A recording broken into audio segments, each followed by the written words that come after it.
Hello बच्चों, let's see the question. The question says, in a fraction, if numerator is increased by 2 and denominator is increased by 3, it becomes 3 by 4. And if numerator is decreased by 3 and the denominator is decreased by 6, it becomes 4 by 3. Find the sum of numerator and denominator.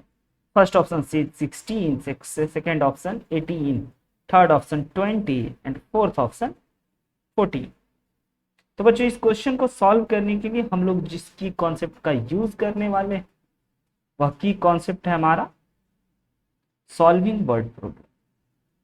Solving word problem. तो बच्चों इस problem को पढ़ करके हम equation formation का काम करेंगे एंड इक्वेशन फॉर्म हो जाने के बाद उस इक्वेशन को सॉल्व करेंगे एंड जो भी हमें निकालने हैं वो चीज हम लोग फाइंड आउट करेंगे। इक्वेशन सॉल्विंग का काम। तो बच्चों सबसे पहले बार बार इस टाइप के क्वेश्चन को पढ़ करके जो चीज आपको फाइंड आउट करने हैं उसको एज्यूम कर लेना चाहिए। तो हमें बार बार क्वेश्चन में कह रहा है कि एक हमारा फ्रैक्शन है जिसमें कि हमारा न्यूमरेटर और डिनोमिनेटर में कुछ इंक्रीज डिक्रीज किया जा रहा है। तो बच्चों हम लोग ये एज्यूम कर लेते हैं कि let the fraction is equal to, हमारा जो फ्रैक्शन है वह है x अपॉन y। अब बच्चों क्वेश्चन के अकॉर्डिंग हमें चलना चाहिए। अकॉर्डिंग टू क्वेश्चन, क्वेश्चन कह रहे हैं कि if numerator is increased by 2, तो बच्चों हम लोग इस ऊपर वाले को न्यूमरेटर कहते हैं एंड इस नीचे वाले को डिनोमिनेटर। क्वेश्चन में अब कह रहे हैं कि if numerator is increased by 2, इसका मतलब ये हो गया कि न्यूमरेटर में अगर हम 2 ऐड करते हैं and denominator is increased by 3 और डिनोमिनेटर यानी कि y में अगर हम लोग 3 ऐड करते हैं तो इट बिकम 3 बाई। तो यहां से बच्चों हमारा फर्स्ट इक्वेशन निकलेगा। आइए पहले इसको सिंप्लीफाई करके स्टैंडर्ड फॉर्म में कन्वर्ट करा जाए। तो अगर बच्चों बाई क्रॉस मल्टीप्लाई किया जाए लाइक ऐसे एंड 3 को y प्लस 3 से मल्टीप्लाई किया जाए तो हमारे पास इक्वेशन आएंगे 4x plus 8 is equal to 3y plus 9।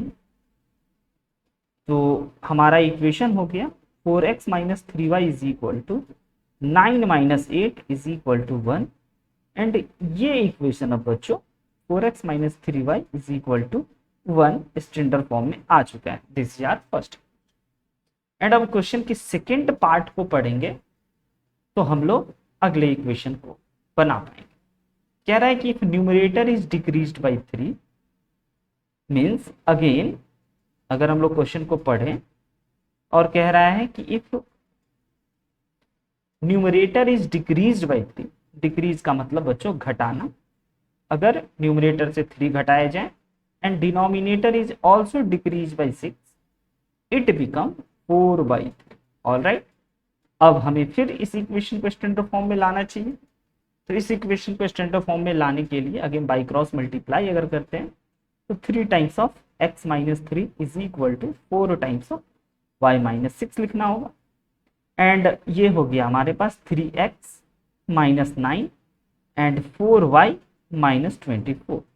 Standard form में कन्वर्ट करने की प्रक्रिया में हम लोग इस 4y को LHS में बुला लेते हैं एंड इस 9 को RHS में। तो हमारा जो इक्वेशन अब बन के तैयार हो गया है वह 3x minus 4y is equal to, अगर इन दोनों को हम सब्ट्रैक्ट करें तो पहली बात माइनस आएंगे एंड इसमें से इसको घटा दें तो हमारे पास आ गया टोटल 15, जो कि हमारे पास सेकेंड इक्वेशन बन गई। अब बच्चों हमें क्या करना है, इन दोनों इक्वेशन को साइमल्टेनियसली सॉल्व कर। तो अब हम लोग इस दोनों इक्वेशन को सॉल्व करेंगे, फर्स्ट एंड सेकेंड इक्वेशन को, जिसमें कि हमारा solving equation 1 and 2 by elimination method. हम लोग बच्चों इन दोनों इक्वेशन को सॉल्व करने के लिए एलिमिनेशन मेथड का यूज करने वाले। Elimination method. एलिमिनेशन मेथड में बेसिकली हम लोग करते क्या है कि कोफिशिएंट को सेम करके ऐड या सब्ट्रैक्ट करते हैं जिससे कि वो कट जाते हैं। तो हमारे पास फर्स्ट इक्वेशन ये है एंड सेकेंड इक्वेशन ये है। तो बच्चों हमें क्या करना चाहिए, पहले इक्वेशन में 3 से मल्टीप्लाई कर देना चाहिए एंड दूसरे इक्वेशन में 4 से मल्टीप्लाई करके सब्ट्रैक्ट कर देना चाहिए। तो फर्स्ट इक्वेशन में 3 से अगर मल्टीप्लाई करते हैं तो हमारे पास बन जाता है 12x minus 9y is equal to 3 and second equation में अगर 4 से मल्टीप्लाई करते हैं तो बन जाता है 12x minus 16y is equal to minus 16। अब बच्चों हमें दोनों इक्वेशन को सब्ट्रैक्ट करने हैं, तो यहाँ पे माइनस साइन, यहाँ प्लस और यहाँ पे प्लस साइन बदलने होते हैं। अब अगर देखा जाए तो हमारा ये 12x से 12x कैंसिल आउट हो गया और इन दोनों को हमें अगर सब्ट्रैक्ट करने हैं तो ये हो गया हमारे को 7y एंड इन दोनों को सब ऐड कर दें तो हो गया 63।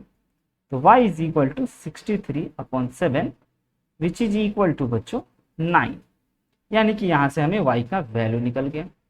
अब हमें इस y के वैल्यू को पुट करना चाहिए। Put y is equal to 9, जिस इक्वेशन में भी आपको कैलकुलेशन इजी लगे उस इक्वेशन में आप पुट कर सकते हो। तो फर्स्ट इक्वेशन में हम लोग पुट कर रहे हैं। तो अगर बच्चों फर्स्ट इक्वेशन हमारे पास है 4x minus 3y is equal to 1 and y के जगह पे हमें पुट करना है 3 इंटू 9 इज इक्वल टू 1, यानी कि 4x minus 27 is equal to 1, 4x is equal to 28, then x is equal to 7। यहाँ से बच्चों हमें x इज इक्वल टू 7 आ गया and y is equal to 9 आ गया। अब हमसे पूछा गया कि find the sum of numerator and denominator क्या हो। तो sum of numerator and denominator is numerator and denominator is equal to बच्चों, न्यूमरेटर तो हमारा x है एंड डिनोमिनेटर हमारा y है and 7 plus 9 is equal to 16। The final answer is option A, 60. I hope you understood it very well. Best of luck. Thank you.